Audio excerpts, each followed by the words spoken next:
Vy, ak sa môžeme opýtať, ste pracovali v Ňagove na družstve? Áno. A vy ste tam v čom bývali? Kde ste boli ubytovaní ako rodina? Koľko ľudí vás tam bolo ubytovaní? No, ja som bola s deťmi, 5 detí, no a teraz celý malý muž, áno, tam boli 3 nie. Tak sme tam bývali dlho dobou. Jak bolo takedy družstva, mohli ste ísť tu a kde bola robota, tak tam sa išlo, tak dávali aj výdaky. A tam nás prihlasili na trvalý pobyt.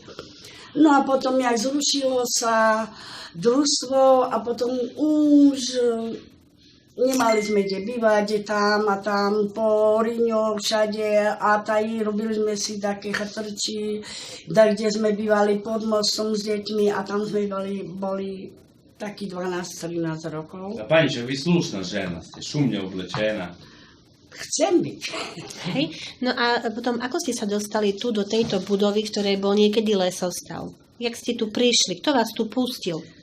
Kto nás tu pustil? Prišiel za nami primátor, ako tam dole, kde sme bývali na Rine s deťmi, tam nám dali taký stan vojenský, do toho sme bývali, lebo sme zhoreli. No potom tu nás dali, povedali, že už budeme mať pokoj. Ktorý primátor vás tu dal? Keby som vedela, Demko? ktorý to bol. Kaliňák, Demko, Višňovský, Solej. Gejdoš. Tak to nebol Gejdoš, takže to bol, Gejdoš nebol primátor, ale zo sociálneho odboru. Hej? Áno. A pred koľkými to bolo rokmi?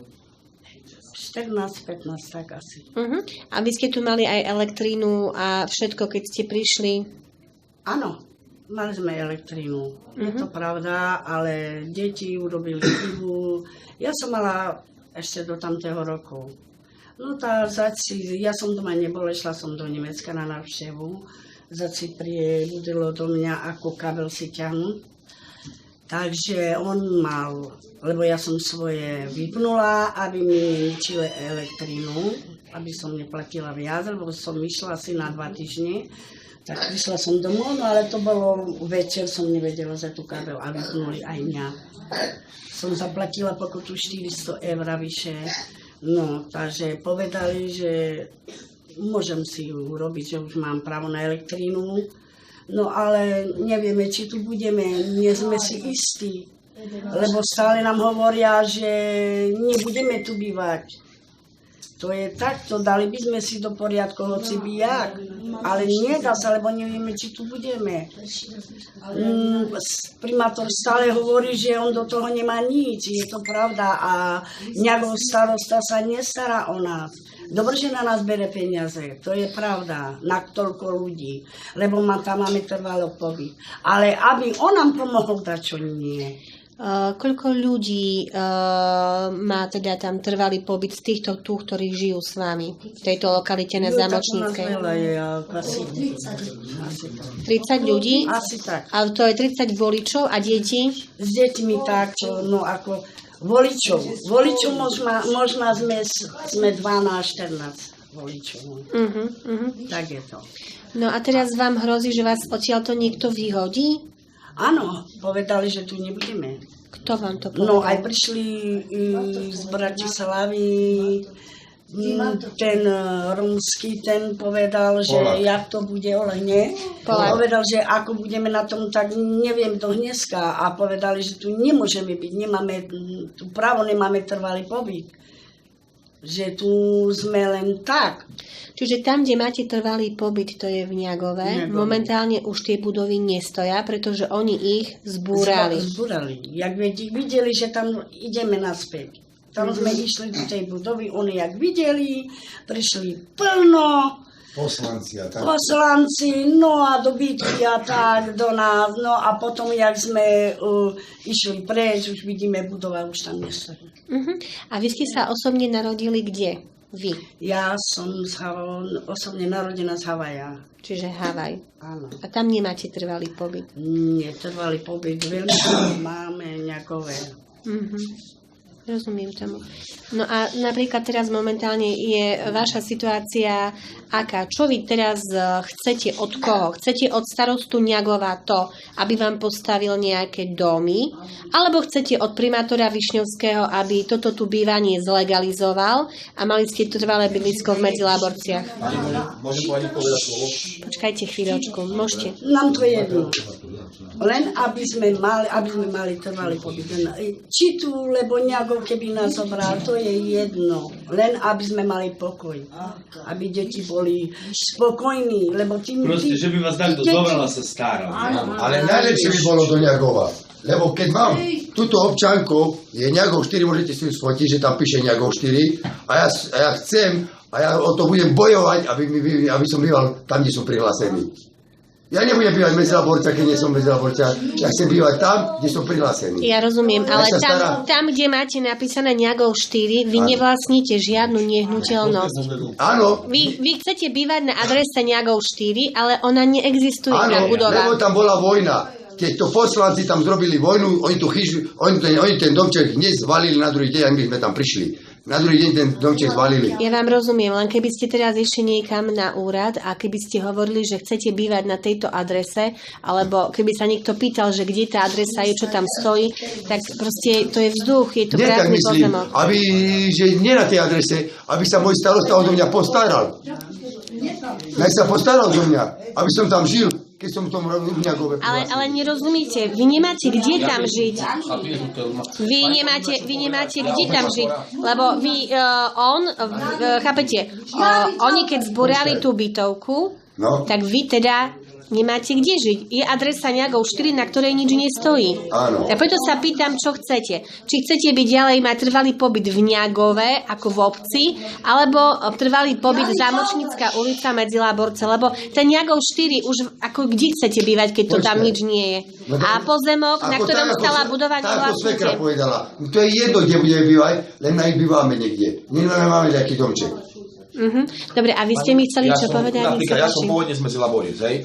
Viacej ľudí myslí tu z Medziláboriec, čo sme sa zosobašili, hej. Ja mám manželku z Ňagova, hej, ona má trvalý pobyt Ňagov, ja mám Medziláborce. Ja som pošiel za primátorom, hej, že napríklad byť elektriku, lebo nám tak na elektriku povedali, že elektrárne, že tu budeme mať likvidačný stav, dekret od toho bytu, že môžeme mať elektrinu. Pošiel som tam za primátorom, on mi povedal primátor, lebo on nie je primátor, on je poskok, on žiadny primátor nie je. No ja vám on nie je žiadny primátor. Ale. Lebo ja som išiel tak poslal na pánom Bajajom, že on má na nás starosť, pán Bajaj povedal, veď ja som primátor. Ja nie som primátor, on je primátor, tak on keď mi povie slovo, že mám mať dekrety, alebo čo, alebo postarať tú budovku, spravím, pokiaľ nemám súhlas, nemôžem vám dať. Ja som pošiel tam, primátor mi povedal, čo chceš byť, toto trebalo chodiť do školy, trebalo sa učiť, aby si robil, mal by si požičku, by si kúpil dom. Prima, viete, že ja dneska je z prácu, že kde zužijem prácu? Nezužijem prácu. A my sme napríklad tu z Medziláborec, viacej ľudí, ja som povedal, že keď nechce sa postarať o svojich ľudí ako Ňagov, hej, že nepátra ku nich. Ale my sme Medziláborskí. Ja som sa tu narodil. Napríklad, jak on je z Medziláborec, hej. Ona teraz, my sme Medziláborec, hovorím, tak dobre, my sme s tými, čo Ňagov a roky toho si nemáme spoločné nič, ale my sme vaši ľudia, my sme z Medziláborec, od malička, tam mali by ste sa o nás postarať. Prečo sa nepostaráte o nás vy, keď nemáte spoločenstvo s Ňagovom? A zasa ten starosta z Ňagova mi povedal, lebo ja som tam hral dlhé roky futbal, takže ma pozná, on mi povedal, tak ja sa postaram o ňagovských ľudí, ty si z Medziláborec, ja nemám s tebou spoločné nič tam. Ja som s tebou nemám spoločné nič. A teraz jak pôjdem? Ona pôjde do Ňagova a ja teraz pôjdem so deťmi. Keby sme Medziláborce. No jak budem rozdelený? Ja som ešte toto nevidel, že by každý sa musel byť zobrať alebo za ženu z toho istého mesta. Lebo napríklad ja som zo Košíc, hej, dajme tomu. Tak ja si môžem zobrať ženu aj zo Sniny. Ale podľa, jak mi povedal pán starosta, jak mi povedal z Ňagova, vy tam žijete 14 rokov, po 10 rokoch je povinný toto mesto vás zobrať, buď príchodne, alebo dočasne. Je povinný po 10 rokoch. A teraz pozerajte, ženina pošta chodí do Ňagova, moja pošta chodí do Dukelských, hej. Napríklad toto z Rokytova žiadnu poštu nemôžeme nájsť, hej, lebo poštárka tu nechodí, lebo nie sme tu prihlásení. Každý si musí chodiť po svojich poštách. Ale prečo toto je tam? Keď tu bývame, Medziláborca, keď tu bývame už 14. rok, tak ja si myslím, že primátor, už sa vystredali asi 4 primátora, mali by zobrať aspoň príchodne na tú adresu. Jak povedali, no moja žena má ňagov, no ja si dá teraz napísať do občanku útulok, lebo toto nazývali, že útulok. A jak sme sa zosobašili, tak povedali, no jakú adresu mám dať? Útulok, hovorím, no čo myslím, psi? Že útulok si dám napísať do občanskej preukazu? Nemôžem si tam napísať útulok. A po tých doboch, po 14 rokoch, ja si myslím, že každý to vie, že pán primátor by mal už dávno ich aj nás ako aspoň príchodne. Že by sme mali občanský ako medzilaborce príchodne, aspoň že by sme mali tak. Ale nie každý sme tu jak psi. Nikto sa nepostará, čo vedia. Príde tu, čo oni vedia. Oni akurát vedia, jak treba, ako voľby sú, čo prinesú. Klobasy, vína, všetko, podplaty, že by ste je volili. Starosta takisto z Ňagova. Ich nepozná, že tu bývajú. Ale jak sa blížia voľby, presne vie, kde má svojich ľudí. Presne vie, kde má svojich ľudí. Príde tu, toto treba, hlasitý bude všetko v poriadku. Jak sú voľby, vedia o svojich ľudí. Ale jak skončia voľby, nevedia o svojich ľudí. Každý sa s bokom otáča k nám. Pozrite, teda my, svokra ešte dobre, chvála Bohu ešte, že svokra bere dôchodok, zobrala na skladky centrálu, teraz, ja berem to s manželkou 270 € a teraz mi treba každý deň, boží deň, keď mám 3 € na benzín. No do centrály, že mi nám svetím prúd. A teraz si počítajte 3 € na celý mesiac. No a teraz, jak idete, že takú robotu ešte ani to nebudete mať. Teraz viete, do školy deti chodia do školy, treba aj vyrábať, viete, bo treba, nebudú chodiť špinaví. Teraz každý boží deň na benzín, všetko, a ideme, že elektriku, že by nám vydali elektriku. Jak povedal mi prednosta, že ty si medzi laboriec, nech vydajú na teba. Automaticky ti primátor musí dať ako dekret. A keď budeš mať nový dekret, všetko, nová zmluva, tak elektrika ti musí ako zapojiť. Tak nepozná nás, ale ja sú voľby, vie priniesť veľkým motokárov, vie priniesť klobasy, vína a také veci podpáťať Romov. Počúvajte, čo by bolo pre vás lepšie? Teraz máte trvalý pobyt v Ňagove. Ja som medzilaborčan, ja nemám trvalý pobyt. On je medzilaborčan a napriek je, že všetci, keď sú napríklad manžel je medzilaborčan, manželka je z Ňagova alebo z Rokytoviec, tak všetci si musia chodiť na pošty do iných obcí. Moja žena pochádza z Ňagova, moja manželka. No a ja som sa so mnou zobral, viete, zosobášili sme za všetko. A nemôže teraz dať ani Ňagov, ani medzilaborce. A ja som napríklad medzilaborčan, ja som hovoril, keď sa nechcete postarať o ňagovských ľudí. Že z Ňagova sú, ja som medzilaborčan, my sme tu už viacej medzilaborčan. Tak hovorím, tak sa postarajte sa o nás potom, my sme vaši ľudia. Lebo starosta z Ňagova mi povedal mi, trebalo chodiť do školy, učiť sa, by si zobral požičku, by si pracoval, kúpil by si dom. Hovorím, a ty by si nepodplatil cigánov, so s vínou, so klobásou by si ostal primátor, ty by si nemal robotu. Kto sa má teraz aj Jedenička?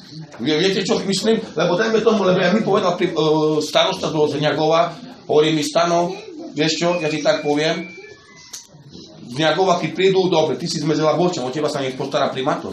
A ja som išiel tam, tak som povedal primátorovi, pán primátor, ja som z medzilaborie, vy sa máte do mňa postarať, a keď je tak obnovte dekret, dajte na mňa tento byt, ja si vám elektriku, všetko vybavím, keď bude mať dekret, všetko. Ani to nechce. Ale ja si myslím, mi povedal starosta do Ňagova, po 10 rokoch, vy tam bývate 14 rokov, už mesto dávno mali zobrať. Aspoň prechodne, alebo na stálo prihlásiť.